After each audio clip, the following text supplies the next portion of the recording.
საქართველოს მოქმედი ჩემპიონი ცხინვალის სპარტაკს ესტუმრა და მეტოქის დამარცხება დიდი ანგარიშით მოახერხა. პირველი გოლი ზესტაფონელებმა 26 წუთზე გაიტანეს.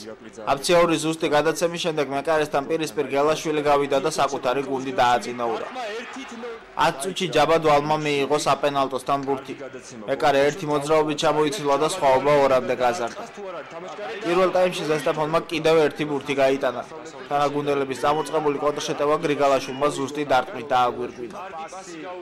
თამაშის განახლებიდან 15 წუთში ცხინვალის სპარტაკმა პრესტიჟის გოლის გატანა შეძლო. შონიამ ლამაზი დრიბლინგით მოახერხა სტუმართა კარის აღება. გაშვებული გოლის შემდეგ ზესტაფონელებმა შეტევებს კიდევ უფრო მოუხშირეს და 72 წუთზე ჯაბადვალმა ონიანის წაქცევისთვის დანიშნული 11 მეტრიანი სტატუს-კვო აღადგინა.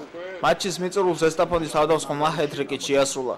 ბენაშვილის ჩაწოდებული ბურთი წინანდღრიშვილს მოხვდა და დვალს მიუვიდა. ამ უკანასკნელმაც კარისკენ ზუსტად დაარტყა და საბოლოო ანგარიში 1-5 დააფიქსირა.